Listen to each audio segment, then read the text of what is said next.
Hi, we're back with a little bit more of Charlotte's Web. We're on chapter 16, Off to the Fair. And in this chapter, I'm assuming, I can make a prediction, that Wilbur is probably going to go to the fair. In the last chapter, I think it was the last chapter, the one before, Charlotte was explaining to Wilbur that she might not be able to go to the fair with him, and he was a little upset about that. Off to the fair. The night before the county fair, everybody went to bed early. Fern and Avery were in bed by 8. Avery lay dreaming that the Ferris wheel had stopped and that he was in the top car. Fern lay dreaming that she was getting sick in the swings. Remember when you go to the fair, there's always those rides? Lurvy was in bed by 8:30. He lay dreaming that he was throwing baseballs at a cloth cat and winning a genuine Navajo blanket. Mr. and Mrs. Zuckerman were in bed by 9. Mrs. Zuckerman lay dreaming about a deep freeze unit. Mr. Zuckerman lay dreaming about Wilbur. He dreamt that Wilbur had grown until he was 116 feet long and 92 feet high, and that he had won all the prizes at the fair, and he was covered with blue ribbons, and even had a blue ribbon tied to the end of his tail. So he dreamed that Wilbur was so big he couldn't even fit in the fair. Down in the barn cellar, the animals too went to sleep early, all except Charlotte. Tomorrow will be fair day. Every creature planned to get up early to see Wilbur off on the great adventure. When morning came, everybody got up at daylight. The day was hot. Up the road at the Arabel's house, Fern lunged a pail of hot water to her room and took a sponge bath.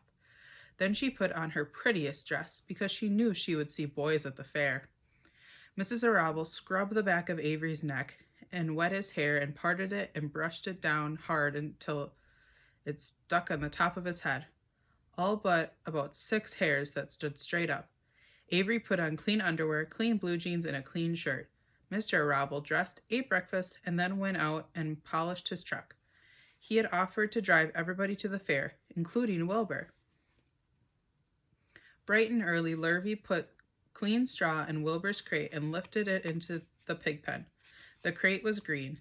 In gold letters it said, Zuckerman's Famous Pig. Charlotte had her web looking fine for the occasion. Wilbur ate his breakfast slowly. He tried to look radiant without getting food in his ears. In the kitchen, Mrs. Zuckerman suddenly made an announcement. Homer, she said to her husband, I'm going to give the pig a buttermilk bath. A what? A buttermilk bath. My grandmother used to bathe her pig with buttermilk when it got dirty. I just remembered. Wilbur's not dirty, said Mr. Zuckerman proudly. He's filthy behind the ears, said Mrs. Zuckerman. Every time Lurvy slops him, the food runs down around his ears. Then it dries and forms a crust. He also had a smudge on the end where he lays in the manure.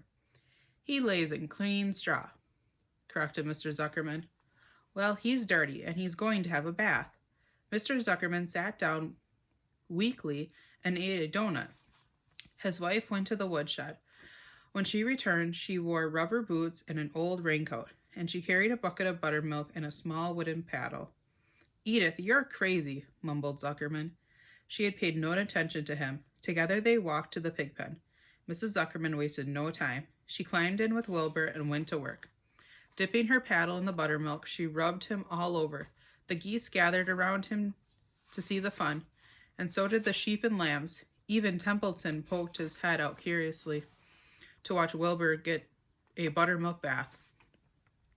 Charlotte got so interested she lowered herself on a drag line so she could see better. Wilbur stood still and closed his eyes. He could feel the buttermilk tickling down his sides. He opened his mouth and some buttermilk ran in. It was delicious. He felt radiant and happy. When Mrs. Zuckerman got through and rubbed him dry, he was the cleanest, prettiest pig you ever saw. He was pure white, pink around the ears and snout, and smooth as silk.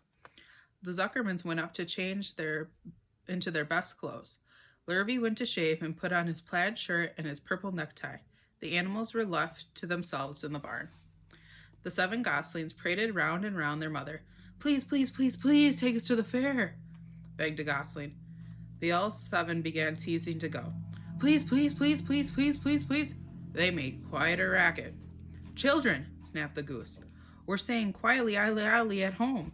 Only Wilbur Elber Elber is going to the fair. Just then Charlotte interrupted. I shall go too, she said softly. I've decided to go with Wilbur. He may need me. We can't tell what may happen at the fairgrounds. Somebody's got to go along who knows how to write. And I think Templeton better come too. I might need someone to run errands and do general work. I'm saying right here, grumbled the rat. I haven't the slightest interest in fairs. That's because you've never been to one, remarked the old sheep. A fair is a rat's paradise. Everybody spills food at a fair. A rat can creep out late at night and have a feast. In the horse barn you will find oats that the trotters and pacers have spilled. In the trampled grass of the infield you will find old discarded lunch boxes containing the foul remains of peanut butter sandwiches, hard-boiled eggs, cracker crumbs, bits of donuts, and particles of cheese. In the hard-packed dirt of the midway, after the glaring lights are out and the people had gone home to bed, you will find a veritable treasure of popcorn fragments, frozen custard drippings, candied apples abandoned by tired children, sugar fluff crystals, salted almonds, popsicles, partially gnawed ice cream cones, and the wooden sticks of lollipops.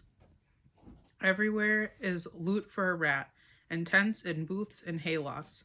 Why, a fair has even enough disgusting leftover food to satisfy a whole army of rats. Templeton's eyes were blazing. Is this true? He asked. Is this appetizing yarn of yours true? I like high living, and what you say tempts me. It is true, said the old sheep. Go to the fair, Templeton.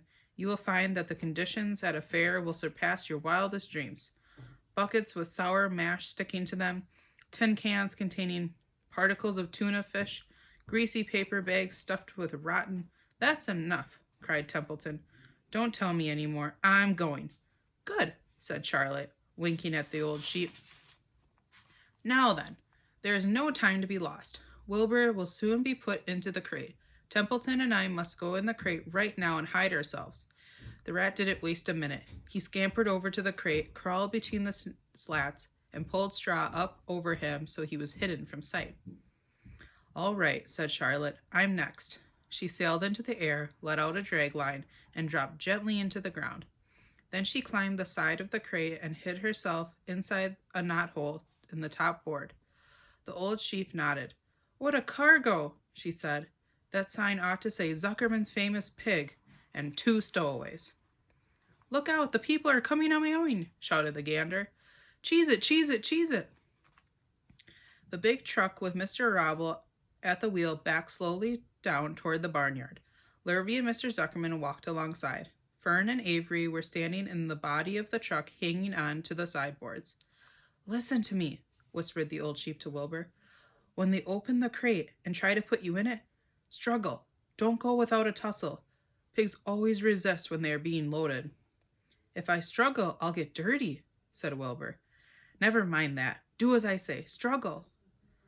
If you were to walk into a crate without resisting, Zuckerman might think you were bewitched. He'd be scared to go to the fair. Templeton poked his head and threw the straw.